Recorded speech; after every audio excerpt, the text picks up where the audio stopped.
असं वाटलं इथे कोणीतरी आहे. राधिका, आता न तू त्याला काही करू शकत ना दुसरं कोणी तुझ्यासाठी काही करेल अशी तू अपेक्षा करू शकत. गाडी आणि ड्रायव्हर तिथेच आहे. गाडीत बस आणि तडक इथे निघून ये.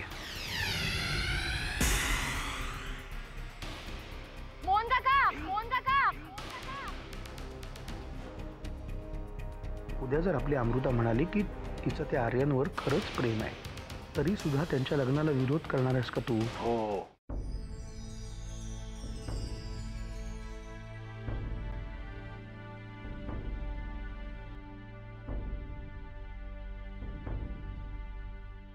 तुम्ही कुठे बाहेर निघालात वाटतं? नाही, खरं तर तुमच्याशीच बोलायचं होतं. काही काम होतं का? काका, आर्यनबद्दल प्लीज कोणाला काही सांगू नका. म्हणजे तो इथे आला होता वगैरे. ठीक आहे, नाही सांगणार. थँक्स.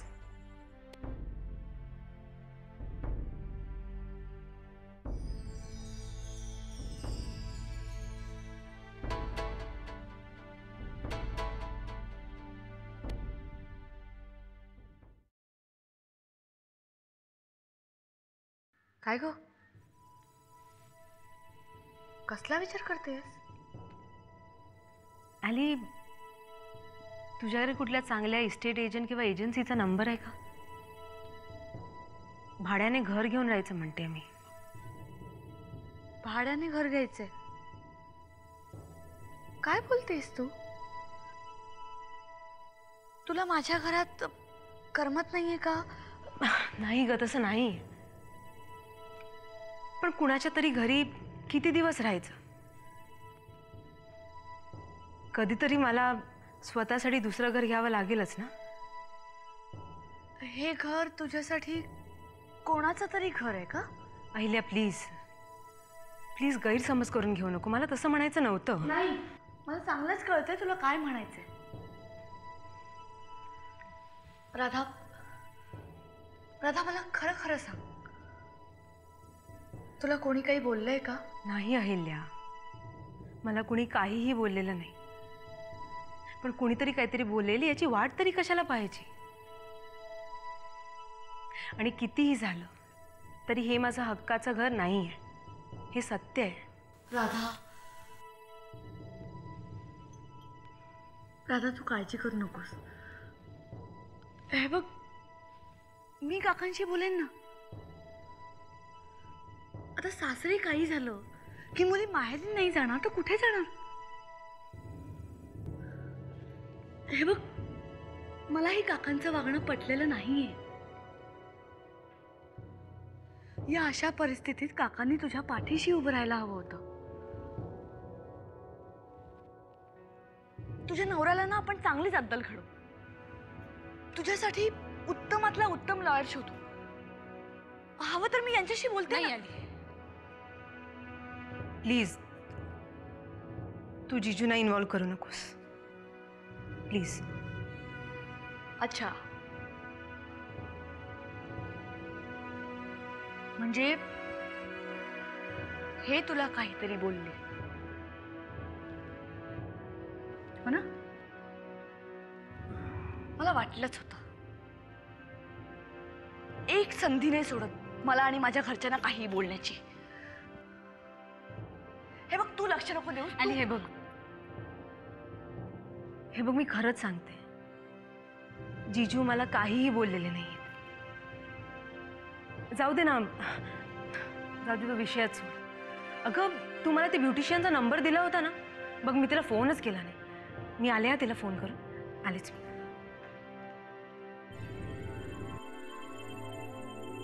एवढ्या रात्री फोन करणार आहे? मला कळत नाही का?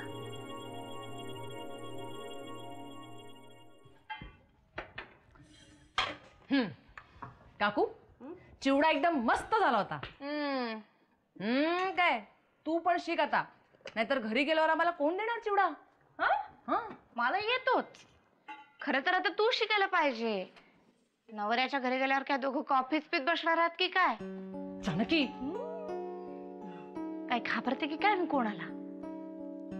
हे बघा, तुम्ही दोघी बोलत बसा, मी जरा बाजारात जाऊन येते.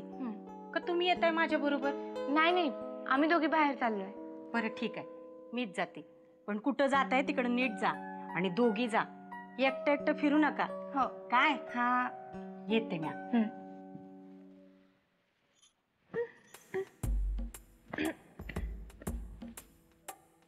काय ग, त्यांच्या पुढ्यात बोलायची काय गरज होती तुला? त्यांनी ऐकलं असतं म्हणजे. हा, अमृता, मोठ्या माणसांना असा चिमटा काढायचा नसतो. आई आहे ना मी तुझी. अच्छा, आणि लवकर आवर, चल बाहेर जायचंय. आणि आज दिवसभर माझं बोट धरून फिरायचं, कळलं? हात सोडून इकडे तिकडे जायचं नाही. जानकी मी आर्यन बरोबर गेले तर चालेल?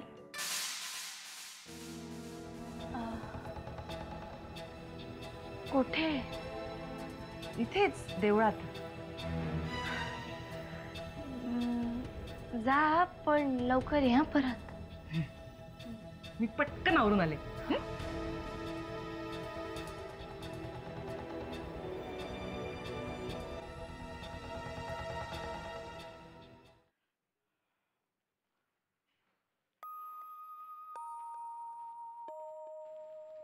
अरे वाकनेस, या या. काय काम काढलं? आत्याबाई, काम खरं तर साहेबांकडे आहे, पण विषय जरा नाजूक असल्यामुळे तुमचा सल्ला मागायला आलो होतो. हा, बोला ना. आत्याबाई, खबर अशी मिळाली की आर्यन सरतापे रमावतीमध्ये गेलाय. आर्यन रमावतीमध्ये? खबर पक्की आहे वाकनेस? अगदी. काल तो सुभनरावांच्या घरी पण गेला होता. म्हटलं ही खबर साहेबांच्या कानावर घालू की नको, म्हणजे साहेबांच्या कानावर घालायलाच हवी. पण हा विषय जरा अमृताताईंसाठी जरा नाजूक आहे आणि माझ्या कुठल्याही कृतीमुळे त्यांना त्रास होऊ नये म्हणून तुमच्याकडे आलोय.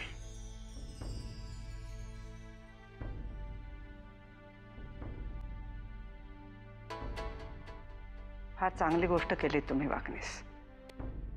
नरसिंहाला यातलं काहीही सांगू नका. तो काय करेल हे आपल्याला माहिती आहे. तुम्ही निघा आता. काय करायचं ते मी बघते. ठीक आहे आत्याबाई, काही लागलं तर मी आहेच. येतो मी. या.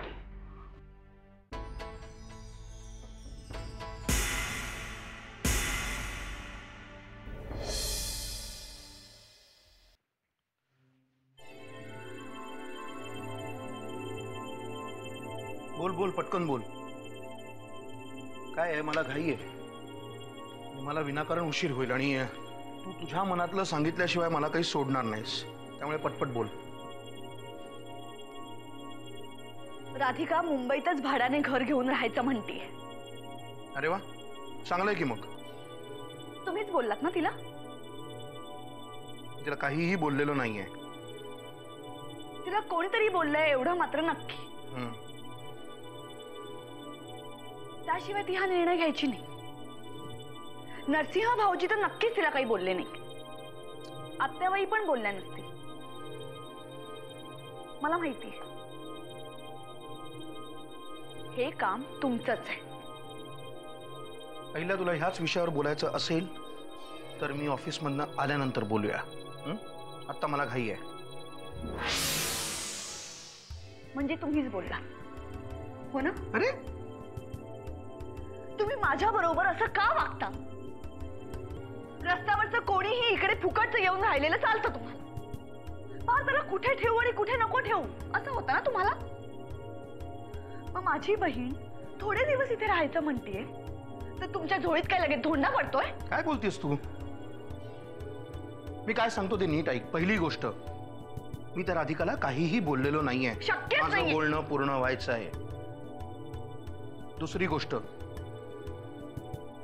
राधिका मला फार आवडतच नाही, त्यामुळे मी तिच्या नादीच लागायला जात नाही.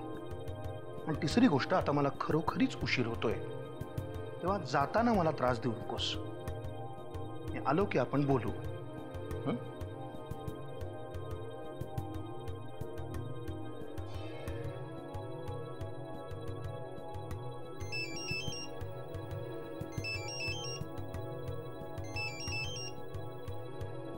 काय? नरसिंह रावांपर्यंत माझा निरोप पोहोचवलायत ना?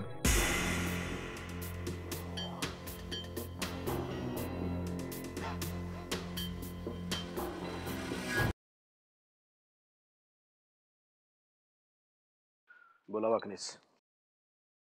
साहेब, आपल्या सगळ्याच कामांना समाधानकारक गती आली आहे. चांगलं आहे. आपलं मनुष्यबळ पूर्णपणे कामाला लावा. काम थांबता कामा नये. होय साहेब. राहिलेली काही कामं असतील तर तेही सांगा.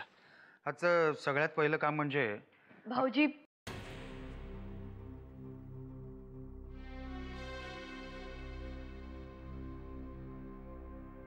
मला जरा तुमच्याशी बोलायचंय. तुम्ही कामात आहात का? मी आत्ता कामात आहे, आपण नंतर बोलू. भाऊजी,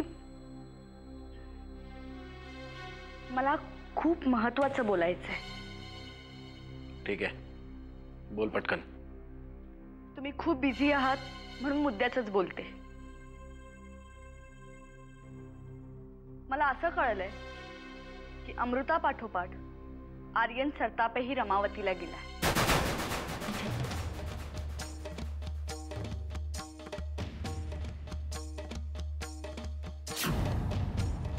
काय? हो, मला कळलं तेव्हा मलाही असाच धक्का बसला. भाऊजी, हे खूप होतंय. तुम्ही जरा यात गांभीर्याने लक्ष घातलं पाहिजे. मी पाहतो साहेब काय ते.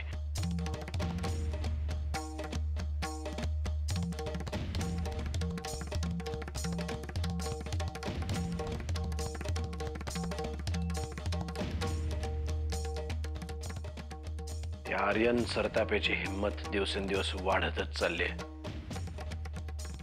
पण तू जे सांगतेस ते नक्की खरं आहे? हो, अगदी. तुला कसं कळलं? भाऊजी, शत्रूच्या घरात हेर पेरण्याची खूप जुनी परंपरा आहे. आणि मी युगंधरा सरतापेला माझी शत्रूच मानते.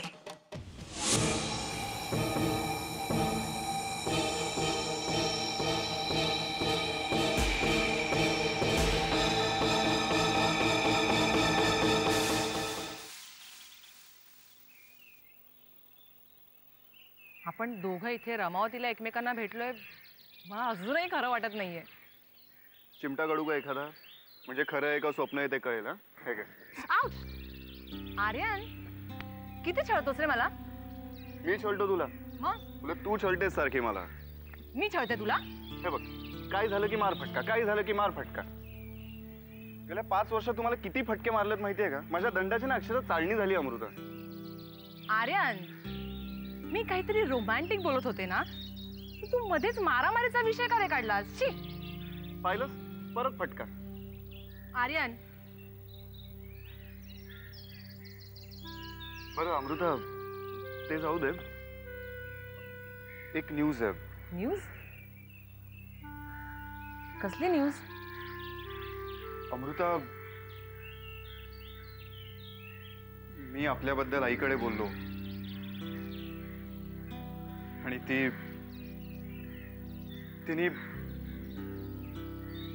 तिने होकार दिलाय. खरंच? हळू, केवढ्या मोठ्याने किंचाळतेस. तुझ्या त्या गार्ड्सने ऐकलं ना तर येतील आणि मला धरतील. सॉरी. बरं ते जाऊ दे. तू आत्ता जे काही बोललास ते खरं आहे? नाही, चेष्टा करतोय मी. अमृता, चेष्टा करण्यासारखा विषय का हा? खरं बोलतोय मी. अरे पण कसं शक्य आहे? म्हणजे एक मिनिट, मी किल्लेदारांची मुलगी हे लक्षात आहे ना त्यांच्या? अमृता, त्यांच्या शत्रुत्वापेक्षा तिचं माझ्यावर जास्त प्रेम आहे. हा, म्हणजे सुरुवातीला नाही म्हणाली ती, पण मग मलाही ड्रामेबाजी करावी लागली. म्हणजे माझं अमृतावर खूप प्रेम आहे, मी तिच्याशिवाय नाही जगू शकत. And all. अच्छा, म्हणजे तू माझ्याशिवाय जगू शकत नाही ही ड्रामेबाजी आहे? हो, ड्रामेबाजीच आहे माझी. अरे तुला लाज नाही वाटत? चेष्टा करतोय मी अमृता. जाऊ दे. आता काही सारवासारव करायची गरज नाही. हे अमृता, प्लीज चिडू नको. बघ, मी खरंच चेष्टा करत होतो. अरे चिडू नकोस म्हणजे तू काय बोलतोस आर्यन? बघ, तू ना मार खाण्याच्याच लायकीत.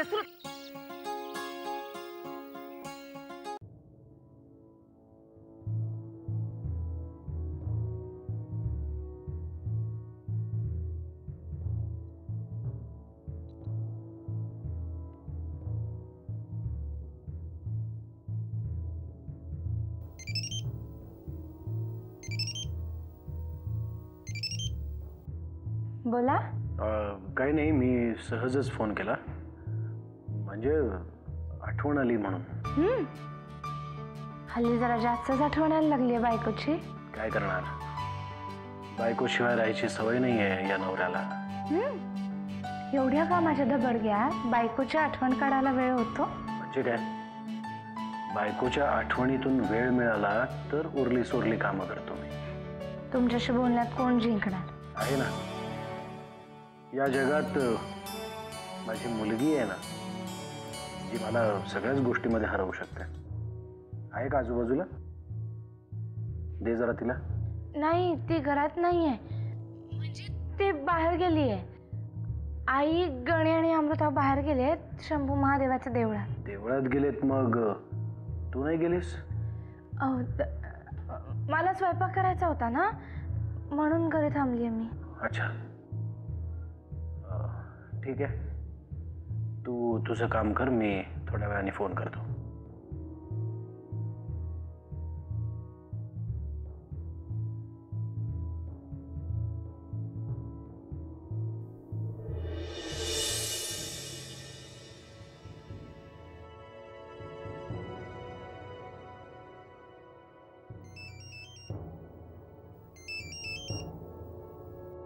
हा बोल ग. अमृता, आत्ताच मला यांचा फोन आला होता, तुझ्याशी बोलायचं म्हणत होते. बाबांचा फोन आला होता? मग तू काय सांगितलंस? मी त्यांना सांगितलंय की तू आई आणि गण्याबरोबर शंभू महादेवाच्या देवळात गेली आहेस. मग असं का सांगितलंस तू? सरळ सांगायचं ना, आर्यन इकडे आलाय आणि मी त्याच्याबरोबर गेले आहे. ॲटलिस्ट त्यांना कळलं तरी असतं ना आर्यनचं माझ्यावर किती प्रेम आहे ते. माझी हिंमतच होणार नाही असलं काही सांगण्याची. आणि अमृता, तू सुद्धा असं काही करू नको. तू याच्यामध्ये अजिबात लक्ष घालू नकोस. त्यांना जे काही सांगायचं आहे ना ते मी सांगेन, ती जबाबदारी माझी. तू फक्त एवढं लक्षात ठेव, तुला यांचा फोन आला ना तर सांग तू आई आणि गण्याबरोबर देवळात गेली आहेस म्हणून. ठीक आहे.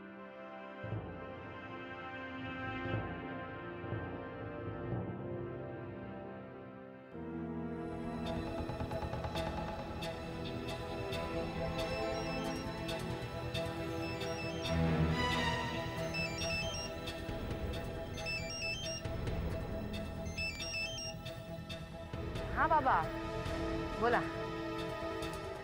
कसे आहात? हा ठीक आहे मी. तू कशी आहेस बाळा? करमतंय ना तुला तिथे? डोंट वरी, आम्ही इथे खूप खूप मज्जा करतोय. हा जाना काका.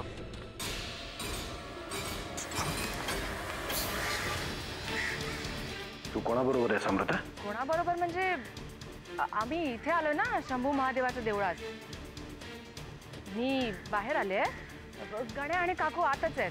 ठीक आहे, मी करतो तुला नंतर फोन. तुमचं चालू दे आणि काळजी घे. हो, तुम्ही पण काळजी घ्या. बाय. हॅलो.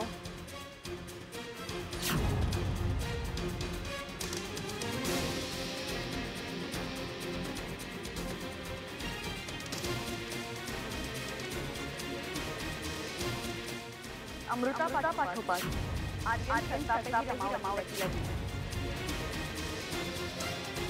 हा जाना काका.